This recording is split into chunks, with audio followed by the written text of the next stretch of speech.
Agora isso aí não cabe a gente dizer o sim ou não. Por quê? Porque isso é uma individualidade. É uma particularidade, eu sei, entendo. Porque lá na Páscoa que foi celebrada lá no Egito, o sangue do cordeiro que era passado nos portais da casa, guardava todos, não importa se era bom ou se era ruim. Entendi. Todos dentro daquela casa. Certo. Então o que Jesus fez? Ele pegou a Páscoa e ia aperfeiçoar a Páscoa. Pergunta como? Como que ele fez isso? Individualizou a salvação. Então naquela época, ou bom, o povo ou pegava carona na salvação. Claro. Hoje é individual. Hoje é individual. Cada um vai prestar conta de si mesmo. Com certeza. Então, o Evangelho do Reino fala de uma conquista que você obtém quando você é fiel. Amém. Ok? Isso é o que? É reino. Por isso que as cartas, as 7 cartas escritas às 7 igrejas do Apocalipse, né, lá no capítulo 2, do verso 3, vai dizer assim, ó, ao que venceu darei a recompensa, o galardão. Aquele quem? Aquele que vencer. Ok? Porque a recompensa é só dada ao vencedor. Aleluia. A recompensa, vou falar de novo, a recompensa só é dada àquele que vencer. Ele se recebe a recompensa. Só pode ter recompensa aquele que vence. Só pode ter uma recompensa aquele que tem mérito. Já a salvação é o contrário disso. Para eu ser salvo, não pode haver mérito, tem que haver graça, tem que haver o presente de Deus, que é o favor que eu não mereço. Tem um professor de meu teologia que fala assim, ó, alguém perguntou para ele o que é graça. Ele falou assim, ó, vou definir graça. Graça é tudo dado por nada para alguém que nada merece. Entendeu? Amém. Graça é tudo dado por nada para alguém que nada merece. Então, você vê a diferença? Está começando a entender a diferença entre uma coisa e outra? Entre ser salvo e entre reinar com Cristo? Compreendo, estou compreendendo. Entendeu? Apesar de parecer sinônimos, Evangelho do Reino e Evangelho da Graça falam de coisas distintas. São parecidos, mas são coisas distintas. Totalmente uma coisa da outra. E Mateus ele aborda mais a questão do reino e fala pouco de graça. Por quê? Porque Mateus ele fala para crente. Então ele não fala muito sobre salvação, ele fala muito sobre reino. Por quê? Porque ele já fala para pessoas que já têm esse conhecimento. Porque o primeiro passo não é eu reinar com Cristo. Se você for falar de reino para uma pessoa que não entende essa visão do reino, ele vai te chamar de herege. Entendeu? Então, aí você já começa, é como você pegar um bebê recém-nascido e já colocar um pedaço de carne na boca dele. Ele vai engasgar e vai sufocar e vai perder até a sua vida. O que você tem que dar para ele? Você tem que amamentá-lo, leite.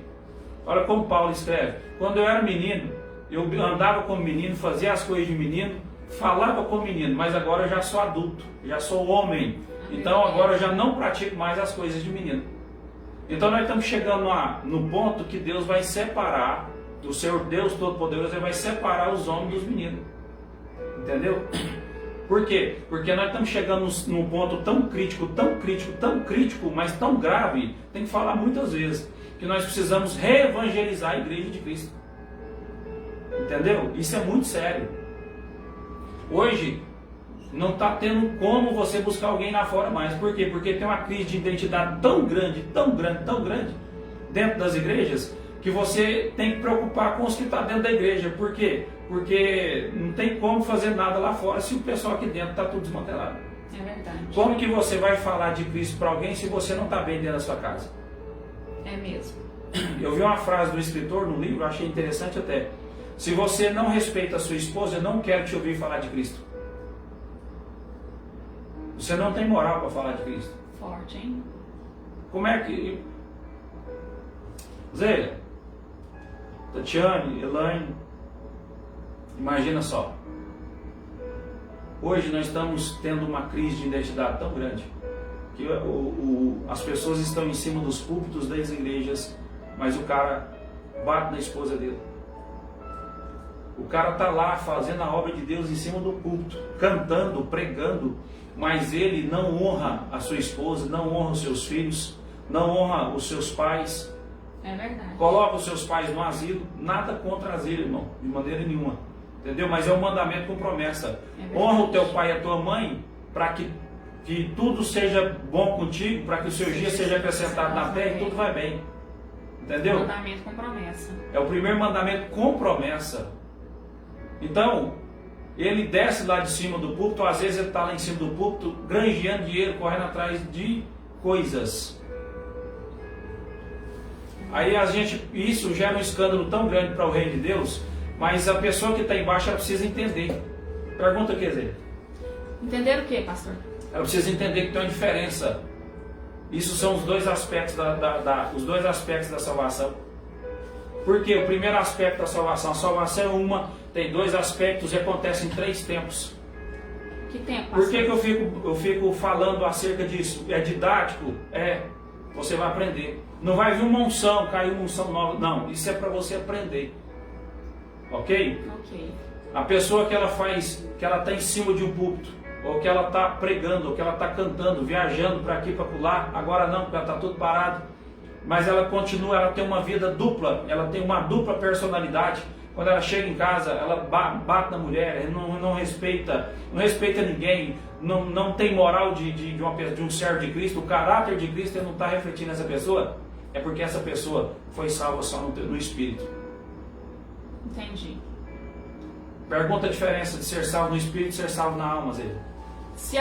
Qual a diferença de ser salvo no Espírito e ser salvo na alma? Quando eu sou salvo só no meu Espírito, eu ainda não tenho uma mudança de comportamento, uma mudança de caráter. Entendi. Mas quando a salvação chega na minha alma, o meu comportamento nunca mais é o mesmo. E essa mudança é tão violenta que eu fico irreconhecível. Então, quando essa salvação alcança o Espírito e a alma, tem que haver um processo de metanoia. Com certeza. Essa é a palavra. É uma essa é a original. transformação por completo. Uma mudança de comportamento. Quem viu uma borboleta linda voando, tão bela, e não acompanhou o processo, não imagina que ela era uma lagarta em casulo e se tornou uma borboleta. Ela passou por um processo chamado metamorfose. Ela passou por uma transformação violentíssima. Entendeu?